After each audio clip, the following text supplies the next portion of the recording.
Lucas സുവിശേഷകന്റെ പുസ്തകത്തിൽ 2-ാം അധ്യായം 1-ാം വാക്യത്തിൽ ഒരു കണക്കെടുപ്പിനായി യോസേപ്പിതാവും മാതാവും പോകുന്നതായിട്ട് വിവരിക്കുന്നുണ്ട്.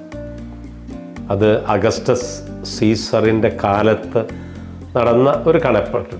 ആ കണക്കെടുപ്പിനായിട്ടാണ് ഇവർ ബത്ലഹേമിലേക്ക് പോകുന്നത്. അതിൽ പ്രത്യേകം പറയുന്നുണ്ട്, ലോകം മുഴുവനുമുള്ള ഒരു കണക്കെടുപ്പാണിത്. ലോകം മുഴുവനും എന്നാൽ റോമൻ എംപയർ, റോമാക്കാരുടെ അധീനതയിലുള്ള രാജ്യങ്ങളെയാണ് ഈ ലോകം മുഴുവനും വീണ്ടും ഉദ്ദേശിക്കുന്നതെന്നാണ് പണ്ഡിതന്മാർ പറഞ്ഞു വയ്ക്കുക. ഈ കണക്കെടുപ്പിന് പല വാക്കുകളുണ്ട്. ആ പല വാക്കുകൾ പല വേർഷൻസിൽ പല രീതിയിലാണ് ഉപയോഗിക്കപ്പെടുക. ഇപ്പോൾ ടാക്സിങ് എന്നാണ് കിങ് ജെയിംസ് വേർഷനിൽ ഉപയോഗിക്കുന്നത്. എൻറോൾമെൻ്റ് എന്നാണ് RSV റിവൈസ്ഡ് സ്റ്റാൻഡേർഡ് വേർഷൻസിൽ ഉപയോഗിക്കപ്പെടുന്ന വാക്ക്. സെൻസസ് എന്നാണ് ന്യൂ കിങ് ജെയിംസ് വേർഷനിലൊക്കെ ഉപയോഗിക്കുന്ന, ന്യൂ ഇൻ്റർനാഷണൽ വേർഷൻസിലൊക്കെ ഉപയോഗിക്കുന്ന, ബൈബിളിൽ ഉപയോഗിക്കുന്ന വാക്കുകൾ.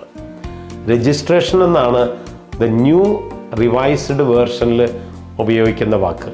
എങ്ങനെ വന്നാലും ഒരു കണക്കെടുപ്പ് നടന്നു എന്ന് തന്നെയാണ് പണ്ഡിതന്മാർ സമർത്ഥിക്കുന്നത്. ഈ കണക്കെടുപ്പിനും ഒരു ചരിത്രമുണ്ട്. ഇക്കാലത്തും ഈ കണക്കെടുപ്പുകളൊക്കെ, സെൻസസൊക്കെ നടക്കുന്നത് നമുക്ക് വളരെ സുപരിചിതമാണ്. അക്കാലത്തും ഉണ്ടായിരുന്നു, പഴയ നിയമത്തിലും ഉണ്ടായിരുന്നു. ഉദാഹരണം, സംഖ്യയുടെ പുസ്തകത്തിൽ 1-ാം അധ്യായം 2-ാം വാക്യം. ആ കണക്കെടുപ്പ് 20 വയസ്സ് കഴിഞ്ഞ എല്ലാവരെയും ഉൾപ്പെടുത്തുന്നതിന് വേണ്ടിയിട്ടാണ്. ഒരു മിലിറ്ററി സർവീസിലേക്ക് വേണ്ടിയിട്ട് മോശ എടുക്കുന്നതാണ്. പിന്നീട് 40 വർഷം കഴിഞ്ഞ് വീണ്ടും ഒരു കണക്കെടുപ്പ് നടക്കുന്നതായിട്ട് നമുക്ക് കാണുന്നുണ്ട്.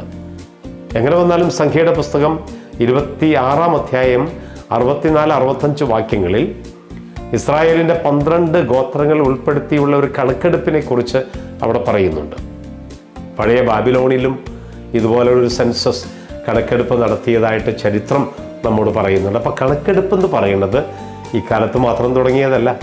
ഇതിനു മുമ്പും ഈ കണക്കെടുപ്പുകളൊക്കെ ഉണ്ടായി എന്നുള്ളത് പഴയ നിയമകാലം മുതലേ ഈ കണക്കെടുപ്പുകൾ ഉണ്ടായി. അപ്പം അങ്ങനെ ഒരു കണക്കെടുപ്പിനാണ് ബത്ലഹേമിലേക്ക് യേശു പോകുന്നത്.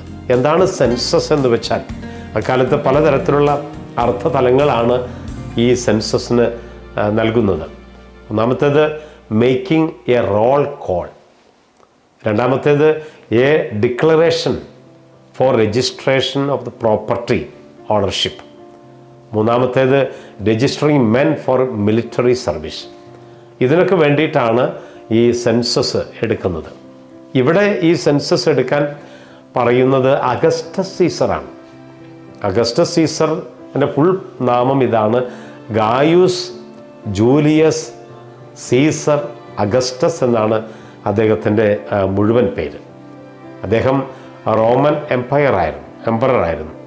63 BC മുതൽ 14 AD വരെയാണ് അദ്ദേഹം ഭരിച്ചിരുന്ന കാലഘട്ടമെന്നാണ് ചരിത്രകാരന്മാർ പറയുന്നത്. അദ്ദേഹത്തിൻ്റെ പേരിൽ നിന്നാണ് നമ്മൾ ഓഗസ്റ്റ് മാസം അദ്ദേഹത്തിൻ്റെ പേരിൽ നിന്ന് വന്നതാണ് എന്നാണ് വിശ്വസിക്കപ്പെടുന്നത്. AD 14 ശേഷം പിന്നീട് തിബേരിയസ് ആണ് ചക്രവർത്തിയായിട്ട് വരുന്നത്. അതുകൊണ്ട് യേശുവിൻ്റെ പിന്നീടുള്ള പരസ്യജീവിത കാലഘട്ടത്തിലൊക്കെയും ഈ തിബേരിയസിനെയാണ് നമ്മൾ കാണുന്നത്. അപ്പോൾ അഗസ്റ്റസ് സീസറിൻ്റെ കാലത്താണ് ഈ കണക്കെടുപ്പ് നടന്നത്. ഇനി അതിൻ്റെ കൂടെ ക്വിരിനിയൂസ് സിറിയായുടെ ദേശാധിപതി ആയിരുന്നപ്പോൾ എന്നുകൂടി നമ്മൾ കാണുന്നുണ്ട്. ആരാണ് ക്വിരിനിയൂസ്? ഈ ക്വിരിനിയൂസ് എന്ന് പറഞ്ഞാൽ ഗവർണർ ഓഫ് സിറിയ. ലൂക്കായുടെ സുവിശേഷം 2-ാം അധ്യായം 2-ാം വാക്യത്തിൽ നമ്മൾ കാണുന്നുണ്ട്. അദ്ദേഹത്തിൻ്റെ മുഴുവൻ പേര് പബ്ലിയൂസ് സുൾപ്പീസിയൂസ് ക്വിരിനിയൂസ് എന്നാണ്. അദ്ദേഹത്തിൻ്റെ കാലഘട്ടം 51 BC മുതൽ 21 AD വരെയുള്ള കാലഘട്ടമാണ്. അദ്ദേഹം പിന്നീട് റോമൻ എംപയറിൻ്റെ മിലിറ്ററി കമാൻഡറായി, പിന്നെ കോൺസുൽ ജനറലായൊക്കെ മാറിയിട്ടുണ്ടെന്നാണ് ചരിത്രകാരന്മാർ പറഞ്ഞത്. എങ്ങനെ വന്നാലും ഒരു കണക്കെടുപ്പെന്ന് നടന്നിട്ടുണ്ട്. ആ കണക്കെടുപ്പിനായിട്ടാണ് യോസേപ്പിതാവും മാതാവും ബത്ലഹേമിലേക്ക് പോകുന്നത്. ആ ഒരു കണക്കെടുപ്പിൽ ഉൾപ്പെടാൻ വേണ്ടിയിട്ട് നമ്മുടെയും ജീവിതത്തിൽ ഒരു കണക്കെടുപ്പ് നടക്കും. എവിടെയാണ്? സ്വർഗത്തിൽ. ആ കണക്കെടുപ്പിൻ്റെ പുസ്തകത്തിൽ നമ്മുടെ പേരും ചേർക്കപ്പെടാനിടയാകുമ്പോൾ അവിടെയാണ് നമ്മുടെ ജീവിതത്തിൻ്റെ അനുഗ്രഹത്തിൻ്റെ വിശുദ്ധി. അപ്പോൾ സ്വർഗത്തിൻ്റെ കണക്ക് പുസ്തകത്തിൽ നമ്മുടെ പേര് ചേർക്കപ്പെടാൻ ഇടയാകത്തക്ക വിധം നമ്മുടെ ജീവിതത്തെ രൂപപ്പെടുത്തുക ഈ നോമ്പുകാലത്ത്.